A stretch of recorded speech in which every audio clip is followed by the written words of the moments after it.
네, 안녕하세요. 오늘도 좋아서 나누는 큐티 시간, 조티 시간입니다. 오늘은 금요일이고요. 금요일 말씀은 민수기 29장 1절에서 11절까지의 말씀입니다. 민수기 29장 1절에서 11절까지 말씀인데, 오늘 말씀은 하나님께서 이제 한 해에 그 전반부에 지켜야 할 내용들에 대해서 이제 뭐 6월절이나 무교절이나 뭐 칠칠절이나 이런 것들에 대해서 말씀하시고, 이제 후반부에 한 해의 후반부에 지켜야 될 절기들에 대해서 말씀하시는 내용들이 나와요. 그래서 일곱째 달부터 진행되는 이 절기들에 대해서 말씀하시는데,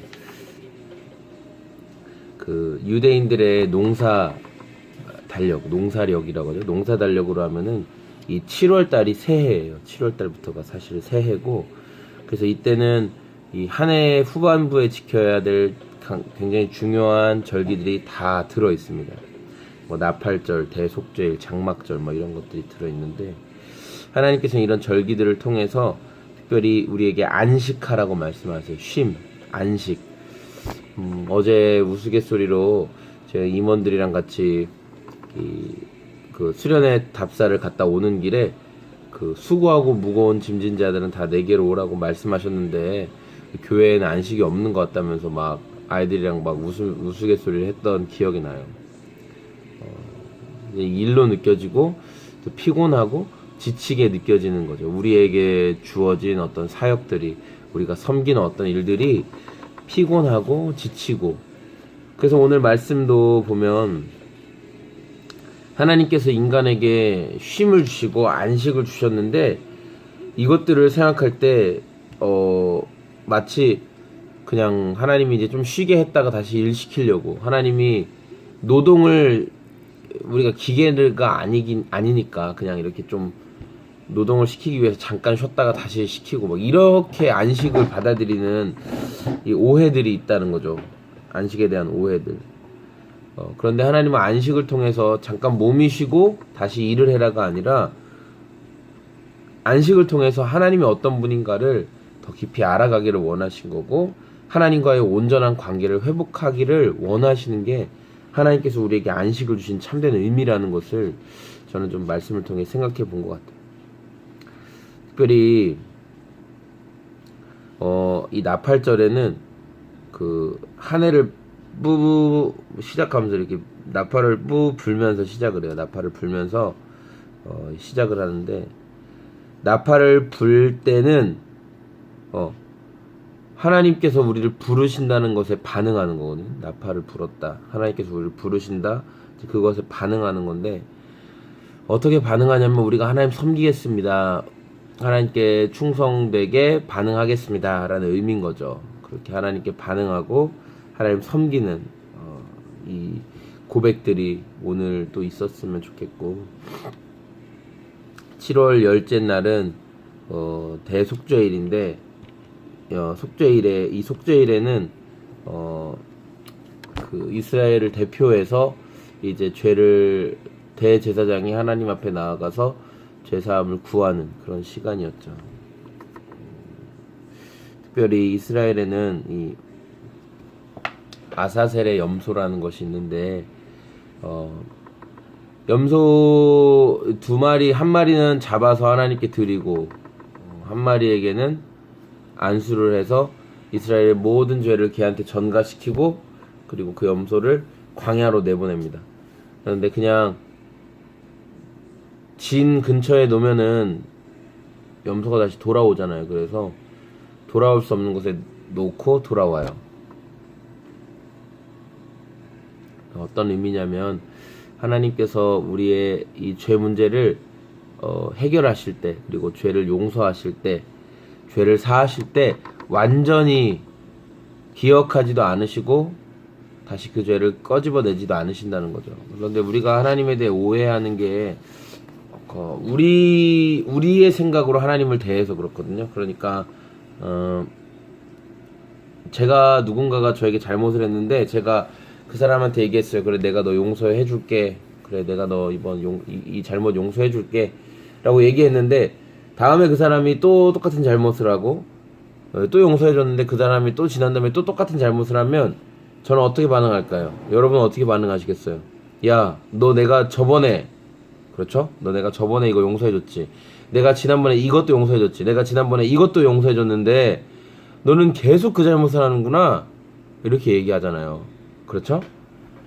그러니까 하나님이 우리를 용서하신다는 개념을 우리가 이렇게 생각하는 거예요. 하나님이 다 기억하고 있다가 내가 이렇게 회개하고 뭐 이렇게 할 때 하나님이 그래 용서해 주시겠지 하다가 어느 순간 나를 치실 때 막 너 뭐 3년 전엔 이걸 잘못했고 3년 2개월 전엔 이걸 잘못했고 1년 8개월 전엔 이걸 잘못했고 마치 어디 무슨 백업해 놓은 것처럼 다 하나하나 막 다 잘못을 막 얘기하시면서 하나님께서 이렇게 나를 벌하시고 치시고. 근데 성경에 보면 하나님 뭐라고 말씀하셨냐면 동이 서에서 먼 것처럼 내가 너희의 죄가를 기억하지 않겠다라고 말씀하셨어요.